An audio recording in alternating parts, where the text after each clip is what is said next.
own triumphant life story? If so, this podcast is for you. Listen to powerful guests who have persevered through challenges so you can gain strength to build your championship life. The host of Professor of Perseverance podcast, Dr. James Purdue.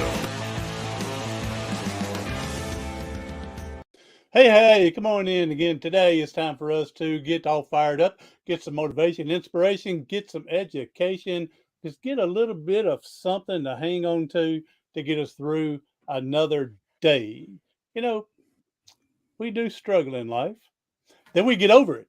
We move forward full steam ahead, and then life comes back around and something happens again. Hey, what do? We move forward again. We keep persevering. Today, our guest, she says she felt like an empty shell of a human being. That's pretty sad, pretty bad. Let's find out what's happened there. She says she had chronic fatigue and was in an emotional, abusive marriage. So, welcome to the show. Our guest today is Amanda Kate. Hello, and thank you so much for having me, Dr. James. It's lovely to meet you. No, thank you. Thank you for coming in. Appreciate it. And I tell people, thank you for sharing your valuable time, because they say time is valuable. And so thank you for being here. And you're on the other side of the world. And so I'm glad that you're here. And where are you located again? In Melbourne, Australia. Australia. So I would like to visit there. I haven't been down there, but I would like to visit. Oh, it's there's so many beautiful places. I think especially, I guess it's like anywhere in the world. Every city kind of looks the same. If you look down at street level, you've got to look up in cities to see it differently. But once you get out in the countryside, it's just, amazing. Yeah, I said that one time where I live in the United States, and I said that one time I said, there's no need really traveling the whole United States. Everywhere you go, there's buildings, trees, roads, and grass. It's just like you said, looking in different areas to make it different. Other than that, they're pretty much all the same. Yeah. So, all right, and Amanda, again, thank you for being here. And I want to get your journey and share your story. And again, appreciate you coming out, and you're going to help people in the future. And they say all this stuff's here on the internet forever. So just think, Amanda, 100 years from now, someone's going to say, thank you, Amanda Kate, for helping me out. It'd be absolutely my pleasure if that was the case. All right, so let's go and get started here. So you say it's back in 2015 that you felt like an empty shell of a human being. What was going on? Yeah, I did. I guess it started well before then. I had lived in the UK for 11 years and, I was missing my family, all that sort of stuff. So I'd been dealing with a lot of homesickness and, I'd gone over on my working holiday visa, ended up marrying an Englishman and had 2 children. So ended up there a lot longer than my 2 years. It was 11 in the end. And that was really challenging, having children on the other side of the world from my support network. And not really having a support network over there. And so my then husband was made redundant from his role. They were closing down the business. So he was the person to basically turn the lights off. And as a result, we ended up moving to Australia, but we moved to, Melbourne instead of Adelaide. So that's a 10-hour drive away.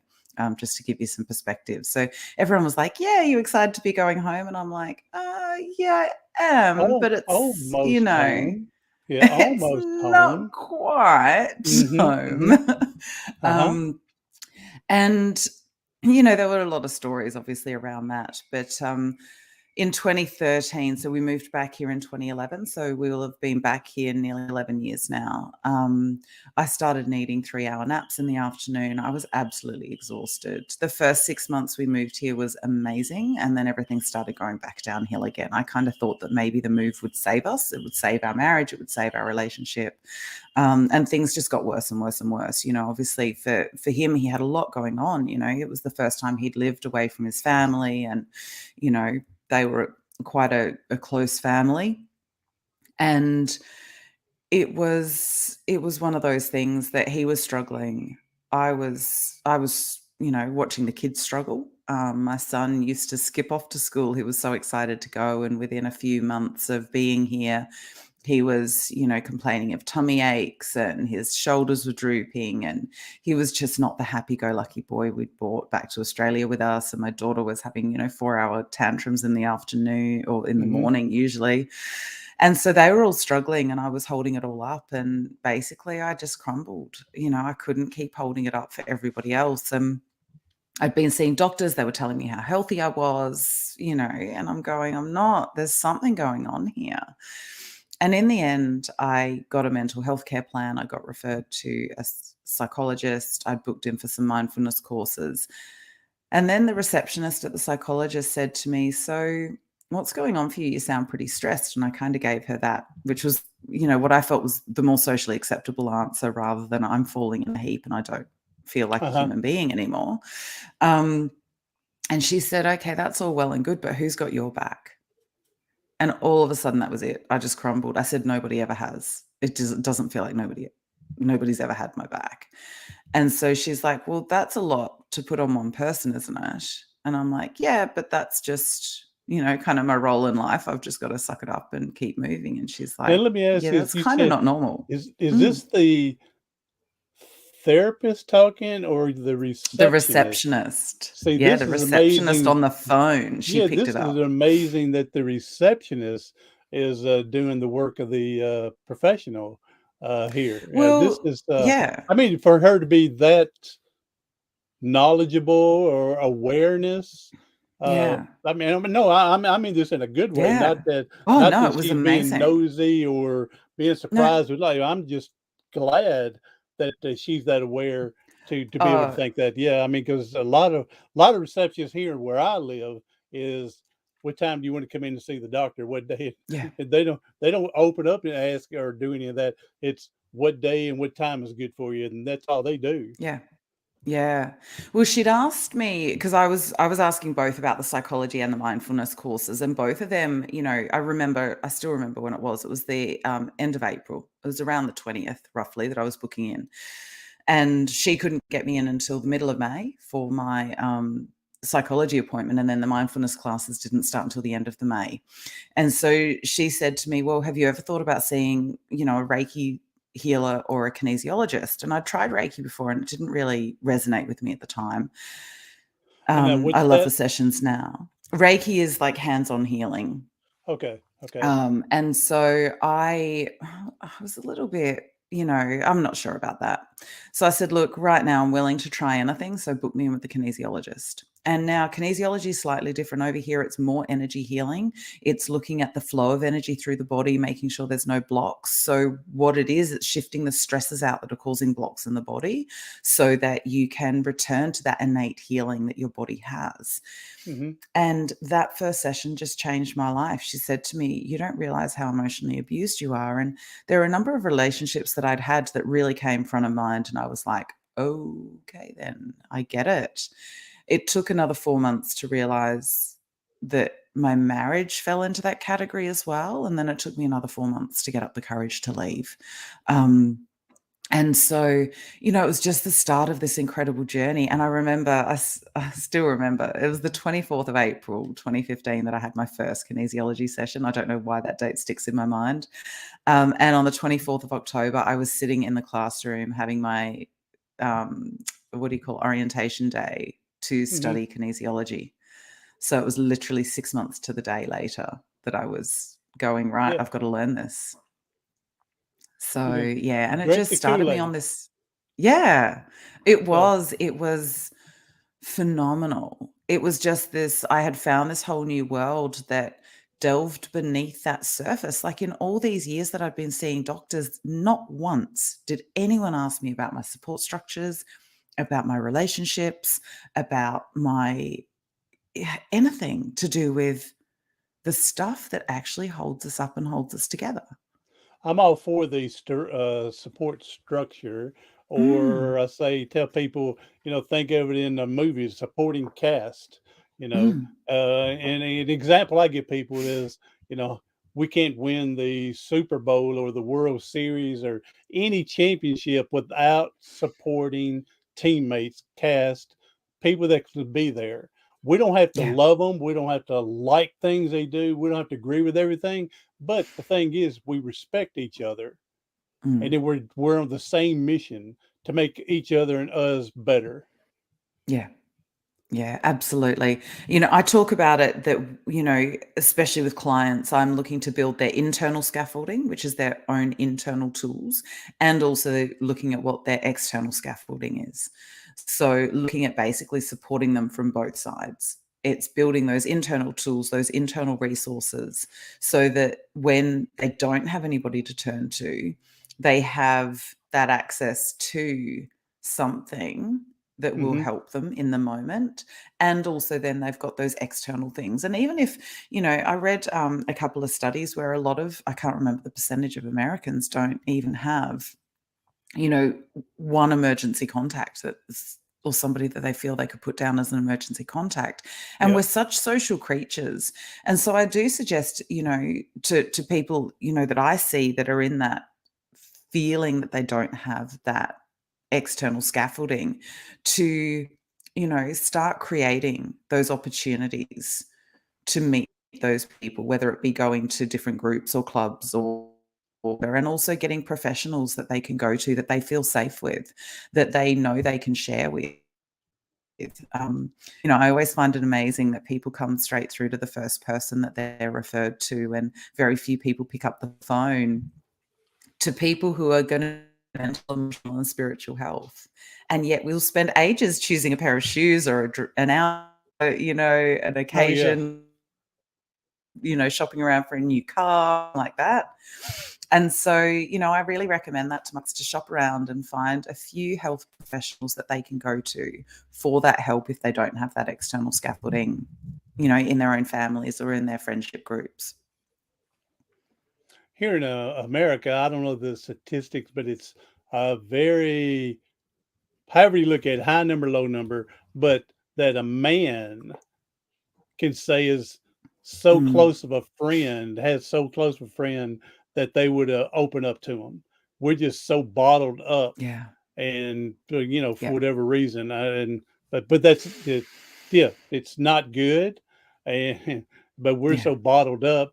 And growing up now, I had the impression that especially if you saw a psychiatrist or psychologist, and we would view that person as crazy, Yeah. where I've had to learn, because I've had to speak with Mm, a psychologist and stuff, and I've come to realize now, and it took me 50 years to realize it, that yeah. um, just like exercising, going to the gym and exercising your body, all right, and if we Yeah. don't exercise our mind to keep it clean, get the negative stuff out, to get the frustrating stress and stuff out, then we're just doomed to fail as well.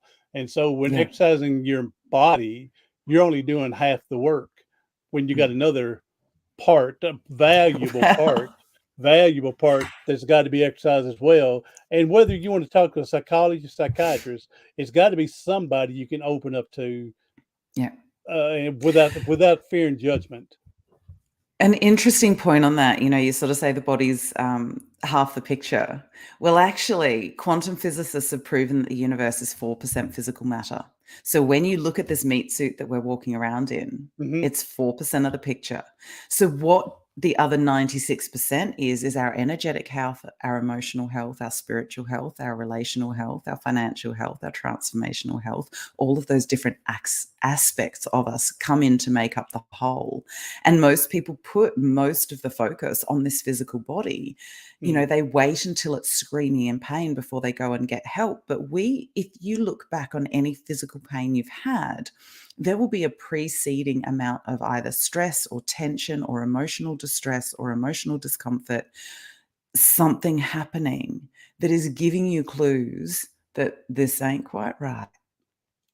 And we ignore it because we're taught that, those intuition things are silly, and, Hmm. you Hmm. can't trust them and all of that sort of stuff. And especially for men, for women, we have to sort of, be within this narrow band of behavior. And if we go out of that, we're either too much or, not enough, or, and for men, your emotional bandwidth is supposed to be this. for you to, be socially acceptable. And, it is a really big part of society that, is changing, I believe, and needs to change a hell of a lot more. We're certainly not at that tipping point yet, but because there's much more awareness and much more conversation around it, I think slowly it's happening. I ran a spring equinox retreat on the weekend, just a one day.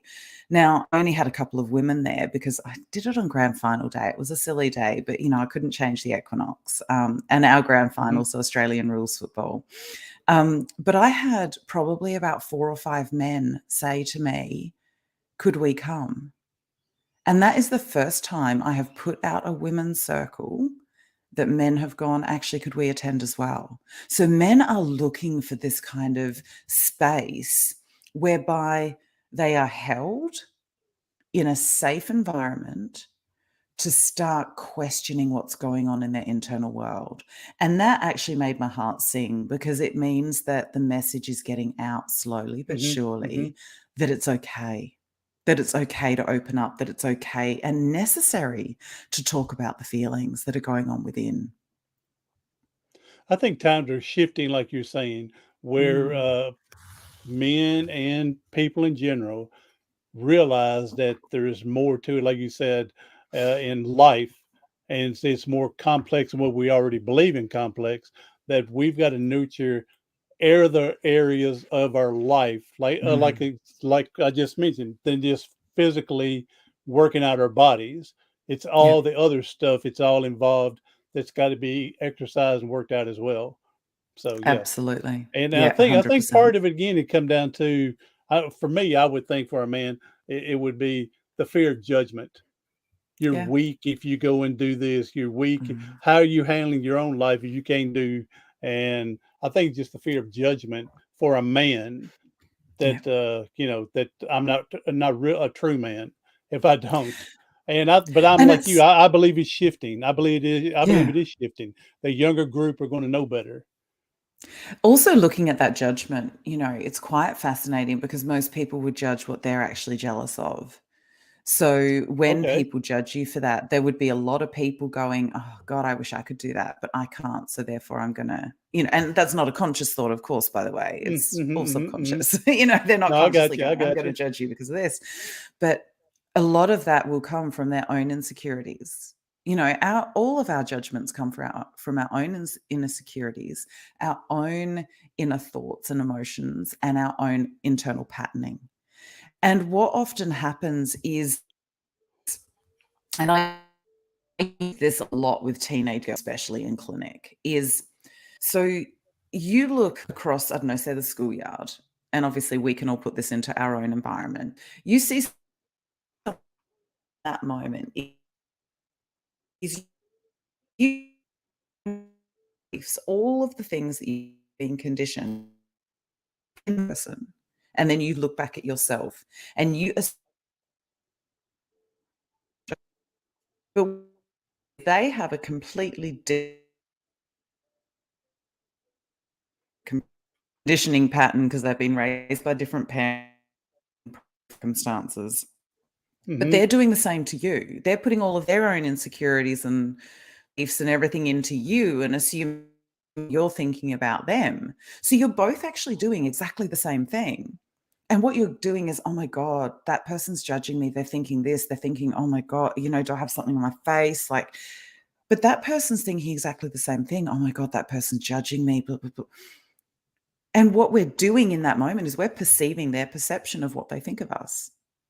Hmm. So how far from the truth are we? A real life example. One day I was standing in, my home, and I'm cutting up some veggies for dinner, and my daughter was sitting at the kitchen table and she was doing some homework or something. And she looked up and she looked at me and she's going, "Mummy, why are you so sad?" And I was like, I've come out of my little, daydream. And I said to her, "Oh, what was that, honey?" And she said, "Why are you so sad?" And I said, "Oh, darling, I'm not sad." I said, "I was just, I'm doing a, a pretty boring job. I'm cutting up vegetables. I was just off in my own little world. Hmm. I was daydreaming." Now, if she had gone through that night thinking that I was upset, my daughter is a fixer. She wants to fix it. She does not want her mum to be sad. So she would have tried to look after me. She would have offered to do my hair or give me a little shot or do something to make me not sad. And she would have probably, because children are, do things to do, by the way, no judgment. Mm-hmm.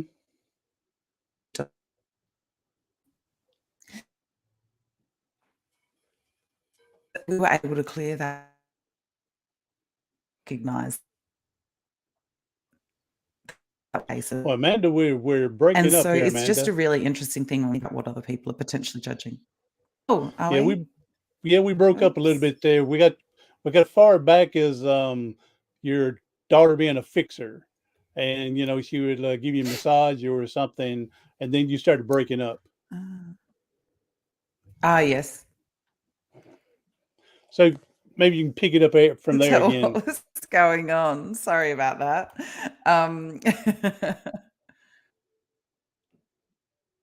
Yeah, absolutely. So, because she's a fixer, she very much would, do something nice to me to make things better. But by her checking in with me and asking me whether or not I was okay, we were able to effectively put it to rest. She knew that I was okay, so she didn't have to go to that. Is it still breaking up? Not like it was. Yeah, you were doing good there. Have I got you? Hello. Oh, we lost Okay. her. Yeah, That's okay. It it's just, breaking up. I couldn't see. It's breaking Yes, up a I'm little bit. here.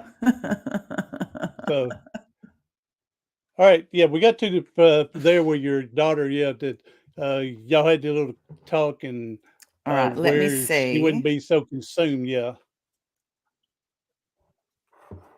Yeah. Damn it. It shouldn't be because there's nobody else on the internet. Well, you're doing good right now. Um, I just wonder if I change signals.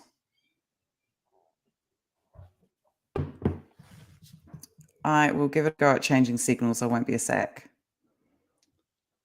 All right, but everything's going good.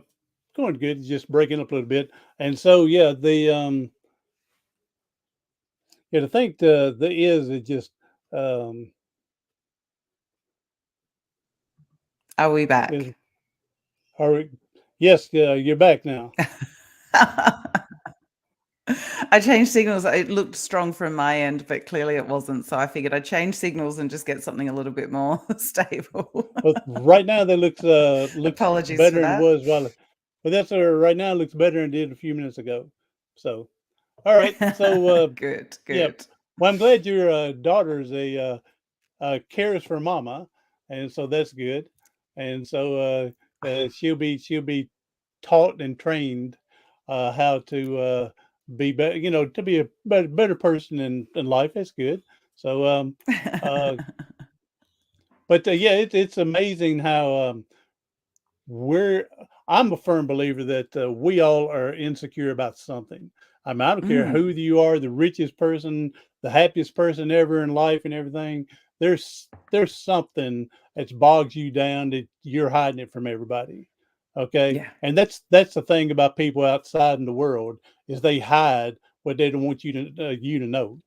And yeah. I mean, which is good because you don't want people worrying for you, but also it's not good if it's holding you back in life and preventing you from doing whatever in life, and you're miserable by yourself, but out in the open, you're hiding it. And the reason I can say that, when I had my injury, got my neck broken, I tried my best to hide not being depressed Mhm. from being Yeah, paralyzed. And yeah, so, but people saw through it. And yeah. so, yeah, yeah. So I'm a firm believer. I don't care who you are. I mean, Robin Williams, the actor, comedy, and then he was so depressed with his life, commit suicide. Mm, But he made a comment that um, he made other people laugh so he could hide one thing from them where he yeah. was. Plus, it gave him some sense of being happy as well. Yeah. watching other people being happy and from being funny. But yeah, he was hiding his depression till it finally caught up Yeah. with him. So Yeah. Absolutely. And I know for my own mental health, I was being asked all the time if I was depressed, and I'm going, depression isn't part of it. Now looking back now, I think perhaps depression was part of it, but it was more to do with the situational stuff. And I think that is, we kind of got that fine line to walk between, yes, depression is huge, but also in certain situations you should be feeling depressed. When marriages yeah. end, when, you become paralyzed, when these things happen, when somebody dies, you should go through a depression. A depression is a downward ebb. The fact is now they're trying to clinicalize everything. And so it's like depression's been taken by the psychologists and psychiatrists, and now we must medicate everybody. But sometimes medication isn't necessary. With grief, with some of those things, we need to move through it. We need the right people to help us move through it emotionally, because we need to feel all of those stages of grief to be able to truly heal, rather than putting a mask on it, which is what the drug does. It masks some of that. Now, Yes. I truly believe some of my clients truly, truly need the medication they're on. By the way, I'm not anti-medication. I'm just saying that because, I'm I want not to make that very anti-medication. clear. Yeah, I'm not anti-medication, but I think we overdo it. Yeah. And that's it. If somebody dies, I should feel depressed. When my marriage ends, I should feel depressed. When I'm in a toxic, toxic environment of a marriage, I should feel depressed. Now, I knew that I wasn't depressed, clinically depressed, Hmm. yet they kept trying to put me on antidepressants. And I'm like, no, I knew it was something more than that. And I think it's only really been the last few years that I've truly had the language for that, to be able to say, you know what, I should have been depressed then, but I wasn't clinically depressed. I was Exactly. going Yes. through a Yes. natural emotional Hmm. landscape. But the fact Hmm. is, what we want to do is narrow this band of emotion so that we don't feel the deep, negative stuff. But in trying to numb the negative, we're also numbing the high positive stuff as well. Yes. So, Yes. and people like Brené Brown talk about it a lot, where there's that thief of joy. We get into this joyous situation and it's like, oh my God, this is amazing. I can't believe this is happening. And then this thought comes in and goes, but what if? Hmm. And then we're like, oh shit. And you notice that the joy starts to go. And so that Hmm. also becomes that practice of, hang on, no, I'm going to stick with this joy a little bit longer. I'll worry about that thought later. Because we also, you even look at the language we use in society, make hay while the sun shines, enjoy it while it lasts. We act as though those positive, amazing emotions that we feel are fleeting, but the negative shit is going to stick around forever. Oh, and that's part of our own response of, and I don't understand it. They just started the DNA makeup or whatever. Yeah, Yeah. we'll hang on forever for the bad, and then we'll Yeah. forget what happened good unless we Yeah. remind ourselves. But we sure in a heartbeat go, "Dadgummit, I remember that day when I stumped my toe," You just for nothing. Yeah, Yeah. we need to be rewired the other way, where we remember the Yeah. good we're Yeah. more than we remember the bad in the past. And I think, look, it does go back to ancient physiology and the way the body works. Is we had to be aware of dangerous things because otherwise we would die. Hmm. Now, realistically, in society, we're in a pretty safe society these days. For the most part. I mean, For obviously, the you're in the most part, States. you're I'm in correct. Australia. We're relatively safe. I'm not talking about war zones and things like that. That's a Yeah, different, yeah, situation. But for the most part, we walk out of our house in the morning and we know we're going to return at night. And but we're still wired to look for all of those things that are dangerous. And when you think we're built also to walk, and yet we're driving around at, 40, 60, 80 kilometers an hour, or, whatever that is in miles, I don't know, 40 to 80 miles an hour, yeah. whatever you drive at over there. I'd have to get out the old measurement, the Yeah, I can't remember what it comparable, is, yeah, all that. but that's But all right. we'll Google those one day. Yeah, you guys can do it. Let it work the formula for us. Yeah, but because we're built to move at walking pace and we're moving in cars at these super big speeds, our brain can't actually take in all that information. And so our brains are constantly overloaded, and that's where we find the stress. And so part of that rewiring that you talk about is getting out into nature more. It is slowing down more. It is taking those breaks and that rest, turning off our phones, getting back to a slower pace. And I've noticed that the more I've sort of done this spiritual work that I do, the more I've done the personal development, the more time I need in nature to feel balanced and to feel in control of where I'm at. It's quite a fascinating place to be. And I look for those times where I can switch off, where I can be away from the noise and the hustle and bustle, because I'm getting into that space. And also I find it easier to access joy. I walk on the beach every morning it's around 7 kilometers. So I think it's about an hour and a quarter. Obviously with the sand and things. If it was pavement, I'd be able to walk a bit quicker, but squidgy sand, you can't always walk that quick. That's right. But it probably takes me a good hour and a quarter to do the walk. And I get a chai midway. So a kind of coffee midway. And that's my little morning routine with my puppy dog. And that is my place every time I get to the beach. And I have walked it in some pretty shocking weather, to the fact that I am the only person on the beach. And that rarely happens. But there's been a few days where I'm the only person on that beach because it's windy and it's raining and it's miserable. But even in those moments, I am in wonder and awe of the natural world. And so every day I start my day with that connection to nature, with a connection to God, with a connection to something bigger than me, with an awe in my belly of, yesterday morning, for example, perfect example, I'd come off a podcast interview, got my dog in the car, went down, and as I walked down the little path to get to the beach, there's a dolphin. Oh, Flat yes. water, and just a dolphin swimming. And I'm like, oh my God, that was just perfect. And I'm just standing there Yeah. going, oh my God. And it's not like seeing dolphins is a rare occurrence. Like, they're out there a lot, but it's still that magic. And the fact that I can now see that, whereas in the past, I would not have even walked the beach in the rain. I just wouldn't have. I'd be like, oh, Yeah. it's raining. I'll go out another day, I, And so I, it's I, finding those things that give you joy. I love getting out in Mother Nature's world as Yeah. much as possible. I love seeing the critters. Even I think most animals are beautiful. Most, not a. Yeah. If these, and I'm sorry, people don't hate me, but I don't think your hairless dog and hairless cat's beautiful. That's you may think it, but that's me. I'm totally different. But I mean, Yeah. I think snakes are beautiful. I don't want to play with them, but I think they're beautiful. Okay, They I don't all think have their need. the Yeah. the old thing about I think alligators, crocodile, I think they're beautiful in their way. I said I don't want Yeah. to play with them because their instinct is to rip your arm off. Okay, Yeah. and these people, I understand the surfing, getting out in the ocean, but when you're playing in the shark's backyard, I don't get mad if they bite you. Now, I don't want you bit. I don't want that, but No. you got to expect there's a possibility.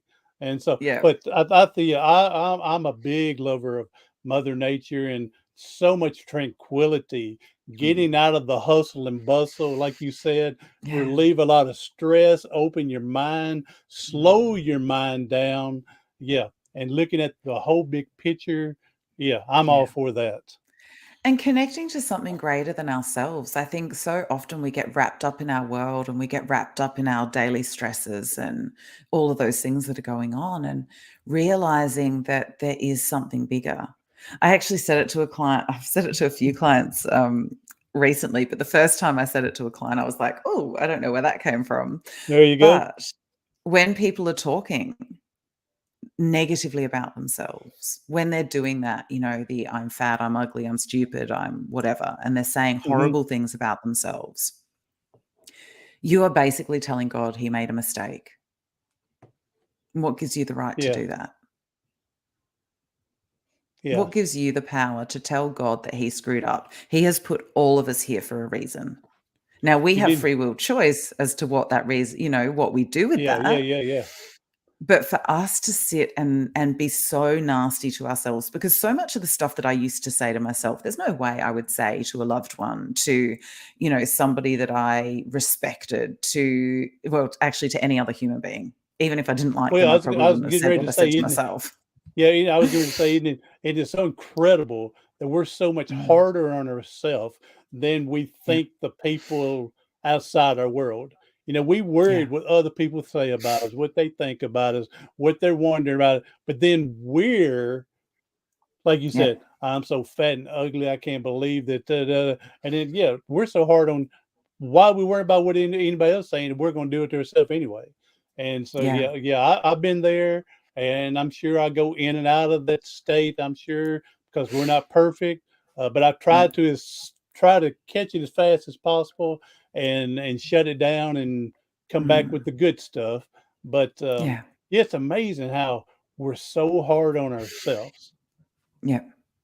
And like I say, it has really changed a couple of people. They came back in after those sessions when I'd said that to them, and they're like, "Oh my God, that has made such a difference." Because every time I'm criticizing myself now, I'm like, "Well, God put me here, Yeah, you and you I'm need to not make really a going to T-shirt. judge that." You need or to make a or whomever T-shirt. you believe put him there. Yeah, I know. Or whoever you Th- think put us here, by the way. Aliens or the creator or whatever you think that bigger Um, power is, whatever yeah, you think I it is, know go for it. I I know use that's a God, different so topic. I know it's a wild topic and everything. no, no, no. I'm sorry, the people that believe in a higher God, Yeah, and I don't know all of them out there, but names, but I believe that we're all talking to the same one, and just everybody has a different name for them, and same. That's I just that's and I mean they may not agree with me on that, but that's me. I I know I'm use God, stupid, but so that's I'm with you. yeah, and so I think we're all doing the same thing, just different name. So, Yeah, um, yeah, you need to make a T-shirt of that. About what you're talking about with that saying you said, and so from there, and again, I'm all for you're talking about we're driving these fast vehicles and we get overloaded with our mind and we get stressed out, and so again, I'm a big believer in the old we need to slow down and smell the roses. yeah, Um, I'm going, but one of my next books title is going to be that sometimes we have to walk through the fertilizer to smell the roses. yeah. Yep, So, absolutely. 100%. all right. And I think Well, those bits of adversity are what make us, they're what give us the wisdom. They're what give us the connection back to that more pure God source, I think, because we start to go, okay, well, I've been through that. What else can I do? What else can I, you know, oh, achieve? exactly. I'm still alive. Exactly. Holy crap. We don't have to love like anything we go through. Yeah. But when we come out of the other end and we see how strong we were to get through it, we've Yeah. got to remember that for the next time something comes and how we Yeah. were able to get through that other time from there. Yes. And like you said, it helps define us to show us again that we're stronger than what we thought of and capable Yeah. of doing what we thought less of. So, Yeah. and again, let's go back to again how hard we are on ourselves. Yeah. Yeah. All right, Amanda, Kate, Absolutely. thank you. This has been a great time. Enjoyed your conversation. Now that you fixed your internet, and so Yeah. well, Apologies for that's okay. that. We go the good old thing. We go back and edit out the other stuff, and we'll be able to pick it up, and we'll do great. And so, but appreciate you being here. Hey, go ahead and tell us about all your website, your social media, your book, and any Yeah. courses or anything. How people can find you if they want to talk to you, coaching, whatever. Yeah, absolutely. So my website is www.amandakate.com.au. My book, Divine Messy Human, is a spiritual guide to prioritizing internal truth over external influence. So again, that real looking in before we look out. I know you can get it, I think, at Barnes and Noble online, Amazon. It's a Kindle book. So there's a few different places there. Website's a great place to start. It does have my Facebook and Instagram accounts linked to it. I'm on LinkedIn at Amanda-Kate, and I'm on TikTok at Divinely Messy. So just playing around on some of those at the moment. I do have a YouTube channel, but I don't have enough followers yet to have it as an actual link. It's just got those weird letters and numbers at the moment. So yeah, so they're the places that you can find me, absolutely, and obviously the book. So yeah, come and check it out, and I'd love to, to be of service. So yeah. There we go. And I'll put those links in the show note to help people click on the link and move forward from there. But you have been a blessing over here. I'm glad that, sorry you went through the emotional abusive marriage. But as I said on just my last podcast 45 minutes ago, that I'm glad you were able to uncork the genie with the end for us to see the real you, the new and improved you. And so I'm glad that the world is experiencing you as well, and where you're going to help other people out there. So Amanda, I know there's people hurting and struggling today. If you can leave us with a big nugget of inspiration to get through today, that'd be a blessing. I think the biggest one is bring in a little bit more self-kindness and self-compassion. So allow yourself to feel whatever you're feeling and be kind to yourself. We are all going to have good feelings and bad feelings. That, the things that don't feel so good are things we want less of. And the things that do feel so good is our soul saying, yes, please, more of that. So acknowledge your feelings and, make whatever changes you feel you can, and be kind to yourself, be compassionate. And you know what? If you need to lay on the couch and have a snooze, go and do it. There we go. Stop rushing around. There you go. Get that little stress reliever going, no matter what you may be. Yeah. So exactly. All right. Thank you, Amanda, for being here. Everyone else, be sure to share this out to someone that you may think needs some help here. And Amanda's out there to help you. So thank you, everyone. This is the Professor of Perseverance, Dr. James Perdue. Thank you for listening to the Professor of Perseverance podcast.